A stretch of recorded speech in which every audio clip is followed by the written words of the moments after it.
Hey, it's Rick. How you doing? I'm back. Previous video, we talked about a property that I had purchased in Willingboro. I like Willingboro. Nice community. People take care of their homes, pride of ownership, and you can make some money there. It's gotten very hot, thankfully for me, and this situation I'm about to talk about. I bought a property back, I think in December, 51 Buttercup Lane, and it was a wreck. But I asked the seller, here's a technique for you, always ask the seller, let them give you a price first. Guy calls me up, just to refresh your memory, from Oregon. He had the same tenant for 35 years. Property's a mess, he just wants to get rid of it. Needs a lot of work, he tells me, okay? I asked him, well, what would be the lowest cash price you would accept for it? He said, would you pay me $30,000? Now, I generally never buy a property sight unseen, but for $30,000, it would be, unless the thing was burned to the ground, it would be hard to say no. I said yes.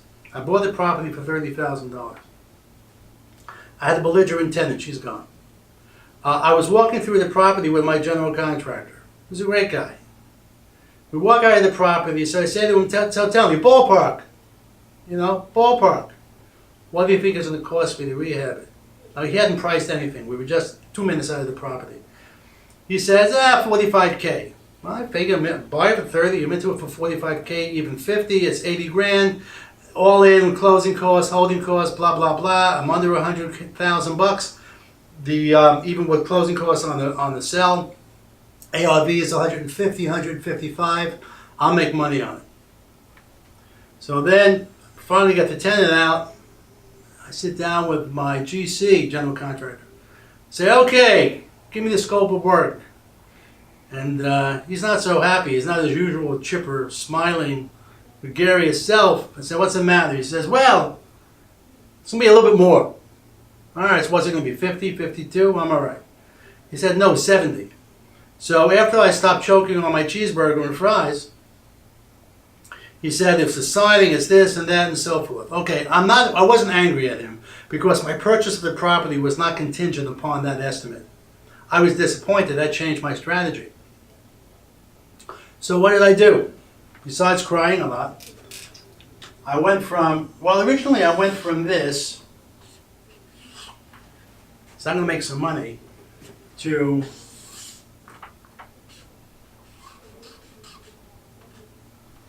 a little frazzled. Well, then I said, what can I do? So here's the light bulb. It's a light bulb. Okay, so here's what I did. Luckily, as I said, it was a good market for me, hot market. So I had my general contractor put about 1,200 bucks in it. He fixed the garage door so you could open it. He got rid of the miserable, disdain, disgusting carpeting. Just cleaned it up a little bit. I bought it for 30. I put it on the market. I have a contract on it. We're supposed to close in about 2 weeks. As is. Strictly as is. No contingencies. No nothing. For 60,000 bucks. Now, I have some closing costs and so forth, but I'll still walk out with about, after I pay this off, although this is not a lien on the property. Okay, it was an unsecured line of credit. I have no liens on the property, but I still want to pay it off. So I pay this off, and I have some closing costs and blah, blah, blah. I'll still walk out with about $25,000 profit, which is not a bad day's pay. Luckily for me, it's a hot market. I was able to do that. I hope the guy is buying it. Maybe if he does the work himself and has some family and gives them some six packs or something, they'll do it cheaply enough. I don't know, and frankly, I don't care. One thing I did do, I said, listen, $60,000, I want a 5%, which in this case is $3,000. I want an non-refundable deposit because there are no contingencies in this contract. It's as is, cash, down and dirty. He has no backing out, no weasel clauses, nothing. So if he backs out of this deal, he loses his 3,000 bucks, and he knows it. It's in the contract. So, okay, 25K is not 50K, but considering everything, it didn't have any heavy lifting, didn't have to wait 6 months or 7 months. $25,000 on a $30,000 investment. I think I would do that again, given the opportunity. So, lucky me, but not too lucky either because I knew my values. Okay? Have a great day.